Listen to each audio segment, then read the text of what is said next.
L'enregistrement qui va suivre est une lecture d'un article publié sur mon blog Moins c'est mieux, que vous pouvez retrouver à l'adresse moinsetmieux.com. Quelle est ma mission de vie ? Nombre d'entre nous se questionnent sur leur mission de vie. Pour quelles raisons ai-je choisi de m'incarner sur Terre ? Quel plan ai-je établi avant de m'incarner ? Et comment le retrouver ? Je vous propose ici la réponse qui m'a été dictée par mon âme. Ce n'est que ma vérité, pas nécessairement la vôtre. Nous sommes comme des notes de musique.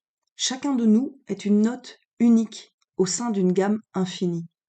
Notre mission de vie est simplement d'incarner cette note de musique dans la matière.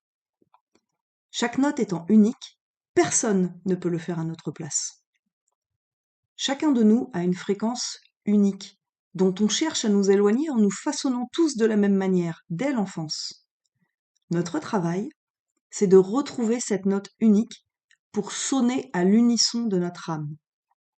Seule, une note de musique n'est rien d'autre qu'un bruit uniforme. Associée à d'autres notes, elle compose une infinité de mélodies. Chacune de nos relations est une mélodie. Si nous jouons la bonne note, celle de notre âme, la mélodie est harmonieuse. Si nous sonnons faux, car nous sommes déconnectés de nous-mêmes, de par notre éducation, nos traumatismes, l'identification à notre ego, toutes les mélodies que nous jouerons avec les autres seront dissonantes. Notre vie sera dissonante. Notre mission de vie est simplement de se connecter suffisamment à notre âme pour incarner notre vraie fréquence, notre vraie note de musique.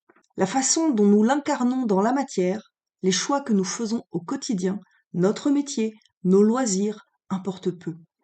Si nous sonnons juste, si nous écoutons la vibration de notre âme et que nous la laissons aux commandes de notre vie, qu'importent nos actes, ils seront forcément justes. Notre vie sera forcément juste. Donc la question n'est pas « quelle est ma mission de vie ?» mais « est-ce que je sonne juste ?» Car si la fréquence est bonne, le reste suit. Voilà la visualisation qui m'est venue avec ce message. D'abord, j'écoute intérieurement chacun de mes chakras, la note qu'il émet. Tous mes chakras doivent émettre la même note. Si ce n'est pas le cas, je demande à mon âme de les aligner sur la même fréquence. Ensuite, je vérifie la puissance de leur fréquence, l'ampleur de la note de musique qu'émettent mes chakras, et je demande à mon âme d'harmoniser leur puissance, si certains sonnent plus faiblement que les autres.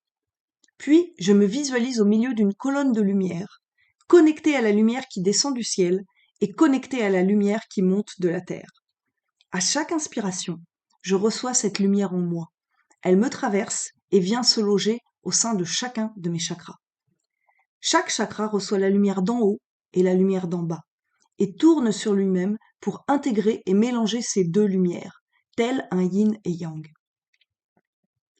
La lumière que j'ai reçue du ciel et de la terre devient alors imprégnée de ma propre fréquence, de ma propre couleur, de mon propre équilibre entre yin et yang, que j'émets ensuite vers l'extérieur.